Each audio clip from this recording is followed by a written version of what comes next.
scenes between Caitlin Clark and Stephanie White. Then we got Sophie Cunningham speaking to the media tonight, but so much stuff happened. Let's dive into this current situation with the Atlanta Dream, speaking to the media and letting the world know pretty much why they fell short to the Indiana Fever basketball team. I'm confident moving forward with the team. As long as Caitlin Clark, I don't believe she's hurt. I believe Caitlin Clark is actually not getting in the rhythm. Indiana secured a decisive 99-82 victory over Atlanta in a contest featuring dramatic momentum swings and underlying tensions. The Dream demonstrated early competitiveness but failed to sustain their performance throughout the complete matchup. Atlanta's opening half showcased fundamental basketball execution. Howard provided 14 points, 3 rebounds, and 2 assists during this stretch. Griner contributed 10 points, 8 rebounds, and 1 assist to Atlanta's effort. Canada delivered exceptional individual production with 30 points, 8 assists, and 3 rebounds, though her outstanding performance couldn't prevent the eventual defeat. I believe Caitlin Clark is actually not getting in the rhythm.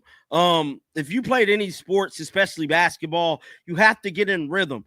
And based off the pace of the game and the style of play she has, is not allowing her to get into that rhythm.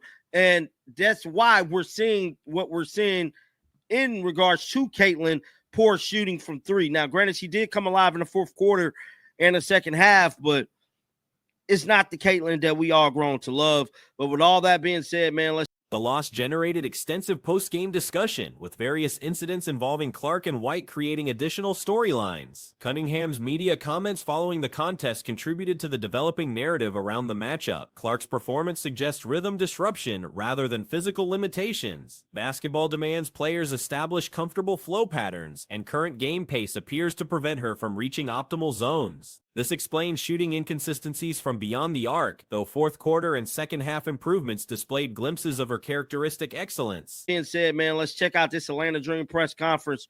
Roll the footage. And then we'll go to questions on Zoom. If you have a question, just raise your hand. Obviously, tough game. I thought we had a good first half. We were really competitive.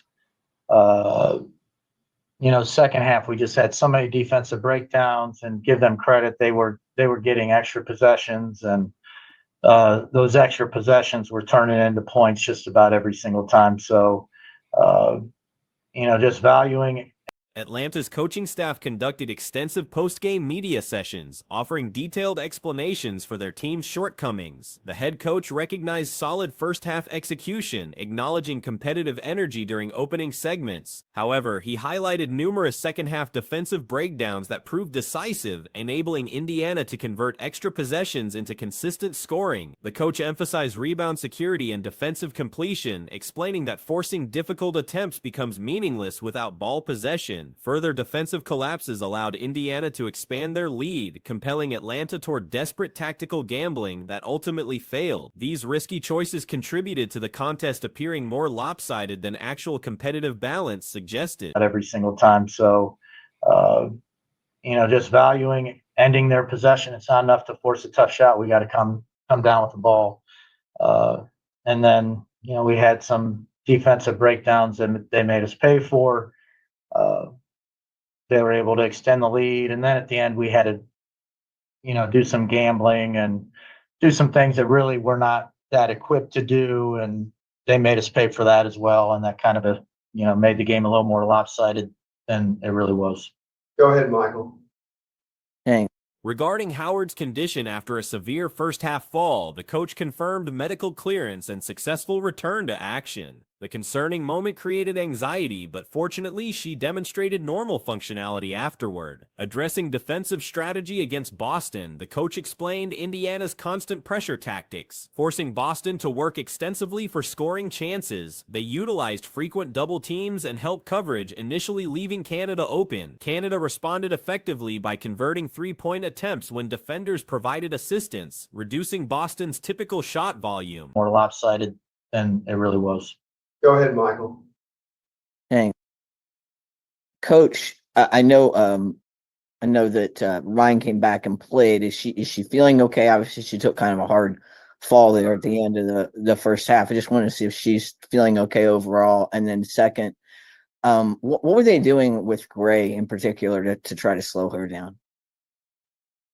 Well, as far as I know, Rye's doing fine. I mean, she was cleared. She went back in the game, and so The coach discussed Indiana's second half modifications, particularly increased dominance from Mitchell and Boston. He clarified that Indiana maintained consistent approaches between halves. Rather, Atlanta experienced increased defensive breakdowns. Indiana's players possess natural cutting abilities, and while Atlanta handled these movements effectively initially, they began allowing back cuts during the second half. Additionally, seemingly secure rebounds were deflected away, creating Indiana three-point opportunities. The coach emphasized Indiana's unchanged playing style throughout the contest. Atlanta's problems stemmed from breakdowns in areas where they performed well during the first half. Against elite opponents, such mistakes can rapidly escalate, and once Indiana established double-digit leads, Atlanta was forced into trapping and extended coverage, which Indiana neutralized effectively by relocating the ball to open shooters. she went back in the game, and so it was a scary moment. We were worried about her, but fortunately she seems to be okay. With Leash, they were staying attached to her and really making her work, and they were doing a lot of doubling and helping off JC early, and JC had a great first half, knocking down threes when they were helping off her. So Leash didn't get the number of shots she would normally get. When questioned about officiating and momentum changes, the coach acknowledged frustration from himself and players regarding certain decisions. However, he stressed that visiting teams cannot expect favorable treatment and must focus on subsequent plays rather than dwelling on referee choices. He noted that experienced players understand road game expectations and need improved adversity responses. During player media sessions, Griner addressed the fourth quarter collapse, clarifying that problems actually originated during the third quarter. She identified careless box-out execution as the primary concern, allowing Indiana second-chance opportunities. Shots she would normally get. JC was doing such a great job getting open shots for us and knocking them down. Thank you. Go ahead, Wilton.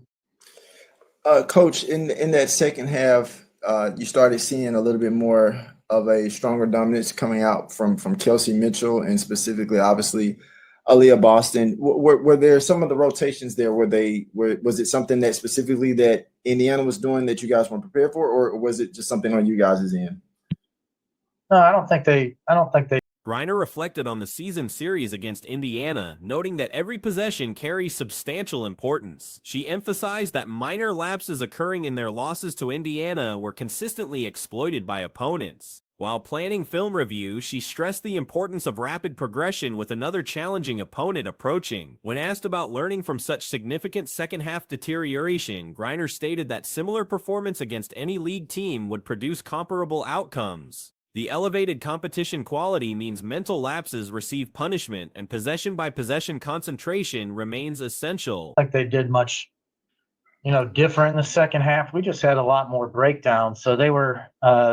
They're always great cutters, and we did a good job with the cuts in the first half. And then, the beginning of the second half, all of a sudden we, got back cut a few times, and then, that we look like we'd have a rebound and get tipped out of our hands, and then they're kicking it out for three. And so I didn't think it was so. Canada discussed her exceptional first-half production, explaining that she simply discovered rhythm and felt confident in shooting. She capitalized on Indiana's defensive strategy of providing space from three-point range, a common approach teams employ against her. Her teammates maintained trust in her ball handling, and she sustained aggressive scoring mentality throughout the first half. Canada analyzed turnover differences, noting Atlanta managed only 4 turnovers initially, but concluded with 14 total. She attributed this increase to second-half carelessness on both ends, describing the team as lacking the same intensity and pace that characterized their opening performance. She emphasized that most problems were self-created rather than caused by Indiana's modifications, focusing on maintaining possession quality in both offensive and defensive situations. As if it is a fact. And I am fully, I'm talking about this not as if it's a fact, as if it likely happened. If it turns out that this did not happen, then I am fully willing to take down this video and completely retract this statement. But there were people at the game that have told me that this happened and they saw it. So, Caitlin Clark and Stephanie White were having a heated discussion at halftime. We're in the street as Caitlin Clark told White to sit Kelsey Mitchell and Howard because they don't pass. Could be true. Caitlin went to tire shoe. The comprehensive post-game evaluation revealed a team understanding their deficiencies and accepting responsibility for performance decline. The consistent theme throughout coaching and player remarks centered on maintaining concentration and execution for complete game duration, particularly against high-caliber opponents who can rapidly exploit any mental or physical lapses. The recent matchup between Indiana and Atlanta has generated discussions about team chemistry and coaching choices that could represent a season-defining moment. Multiple sources from venue attendees reported witnessing intense dialogue between Clark and head coach White during halftime intermission. Harrowby's they don't pass. Could be true. Caitlin went to tire shoe. Like, that is something that I noticed. Like, Caitlin literally, when Natasha Howard had the ball, she didn't even look. She was basically walking back on defense. She essentially walked back on defense every time Natasha Howard had the ball. And by the way, if you guys didn't see Natasha Howard looked off Caitlin Clark to end the third quarter. She looked off Caitlin Clark to end the third quarter in what was just incredibly dumb play. And again, I do want to apologize about the size. According to these reports, Clark expressed frustration with certain teammates, specifically requesting that Mitchell and others who weren't distributing effectively be removed. This reported exchange highlights apparent significant philosophical divisions within team structure. The tension became visible during gameplay when Clark was observed walking defensively rather than engaging when Howard possessed the ball. A particularly notable moment occurred at the third quarter's conclusion when Howard ignored Clark's positioning, taking several unnecessary steps before eventually passing to Clark with minimal time remaining, forcing a difficult contested attempt instead of allowing Clark to initiate offensive flow. Incredibly dumb play. And again, I do want to apologize about the size. I do want to apologize about the size of these clips. If I make the clips any bigger, I will get copyright claims. If you're wondering why I'm not doing any breakdowns and why people aren't doing that, they're going to get copyright claims. So, if you didn't see here, Natasha Howard looks off Caitlin Clark to run to nowhere, takes 1, 2, 3, 4, about 5 steps, does the cha-cha slide, and gets it to Caitlin Clark with 3 seconds to go, and she has to shoot a tough step back. Instead of letting Caitlin Clark push the pace and go and hit someone with an assist or something. This incident illustrates broader strategic disconnection affecting team performance. The players don't appear to harbor personal animosity toward each other, but there's clearly fundamental disagreement about basketball execution within their system. Mitchell seems to have adopted a playing style that doesn't align with her natural capabilities. During the third quarter, she was exceptional, contributing significantly to their performance. However, her approach has shifted from last season's more effective cutting and movement patterns to increased isolation-heavy gameplay. The contrast became apparent during the fourth quarter when team performance dramatically improved. In just 6 minutes, they transformed a 4-point deficit into 17-point advantage, essentially determining the contest. This surge coincided with Howard spending only 29 seconds on court during this crucial period. Or something. But, yeah, it is a really interesting situation. And it is clear that there is a philosophical rift in the team. And I don't mean any of these are bad players. I don't think these players dislike each other, anything. There is a philosophical rift in the team. And the scary thing is that Kelsey Mitchell seems to have bought into a style of play that is not her game. And White's decision to utilize McDonald for the entire fourth quarter while benching Mitchell, despite Mitchell's 22 points entering the final period, proved effective. The lineup modifications allowed Clark to operate more aggressively and within her preferred system. The game showcased 2 distinct basketball phases from Indiana. The first half featured what could be described as chaotic play, with players making difficult shots rather than executing systematic offense. Clark struggled with third quarter shooting, but maintained aggressive approach, which ultimately proved crucial. Her game. And if you guys agree, subscribe. We are trying to hit 53. If we can hit somehow hit 53.3k by the end of the day, I can't believe we have 53.2k. I'm actually in shock. I didn't think we were going to hit that. If we could hit that by the end of the day, that would be insane. But at the same time, we got to talk about this. And look, the Atlanta Dream had no answer for Caitlin. Like, Stephanie White literally played Natasha Howard 29 seconds.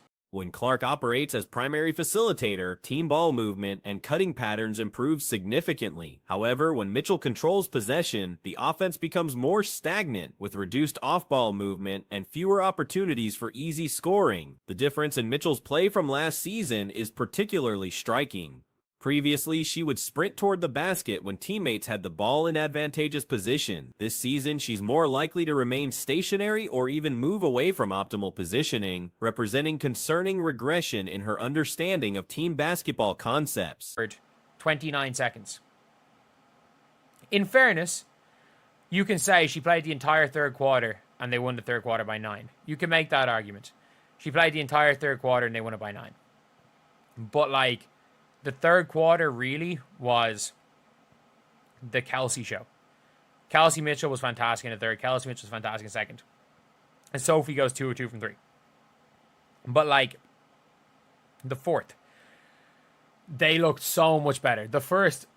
The coaching staff faces complex challenges with multiple starters preferring different game approaches. While Cunningham appears adaptable to various systems, the fundamental tension between Clark's vision and Mitchell's current preferences creates ongoing difficulties. White deserves recognition for listening to players and making necessary adjustments. The relationship between Clark and White appears built on mutual respect, even if they don't always agree on tactical approaches. Their ability to communicate and adjust during games suggests healthy professional dynamics. The fourth quarter demonstrated possibilities when Clark operates within her preferred system. Team defensive intensity increased, offensive flow improved, and they consistently found better scoring opportunities. Clark's ability to push tempo and create advantages for teammates became more apparent when given freedom to operate. They looked so much better. The first 6 minutes of the fourth quarter, they turn it from a 4-point game to a 17-point game, and it's over. 4 to 17 in 6 minutes. And, like, if you guys didn't see how that went when Natasha Howard is off the floor. And, like, by the way, right after Natasha Howard looked off Caitlin Clark, Natasha Howard played help side defense and stopped the Caitlin Clark open layup. Like, Caitlin Clark was by Jordan Canada, and Natasha Howard literally slid over and hit Caitlin Clark. She played help side defense on Caitlin Clark. But Mitchell's performance raises questions about long-term compatibility within the current system. While she remains a talented scorer capable of making difficult shots, relying on tough shot-making as primary offensive strategy isn't sustainable for team success. Her current approach resembles volume scoring rather than efficient complement to Clark that the team needs. The evening's events suggest coaching staff and players are still working through integration of different playing styles and personalities. The reported halftime discussion, if accurate, indicates star players are willing to voice concerns about team chemistry and strategic direction. Moving forward, team success likely depends on establishing clear roles and expectations. When Clark functions as primary decision maker, team offensive efficiency and defensive engagement both improve noticeably. The challenge lies in maintaining this approach consistently while keeping all players engaged and productive. she played help side defense on Caitlin Clark. But Caitlin Clark and one, she makes the free throw. Griner hits a shot. Caitlin Clark misses a layup, but gets blocked. Out of bounds play, Aaliyah Boston scores. Natasha Howard, or Ryan Howard misses. Sophie Cunningham gets a rebound. Caitlin Clark misses a layup, gets blocked again by Griner. Why does it say steal? Griner block. Gets blocked again by Griner. Then Caitlin assists off the inbound play. You can see here, Caitlin misses a 3-point shot. She's at least being aggressive. Sophie gets a rebound. Sophie gets fouled on the rebound. Atlanta had few answers for Clark when she operated aggressively, suggesting Indiana's ceiling remains high when their system functions properly. The key will be ensuring all players understand and embrace their roles within this framework, rather than trying to accommodate multiple conflicting approaches simultaneously. This game may represent a turning point where team identity becomes clearer, with Clark's style of play taking precedence over alternative approaches that haven't proven as effective.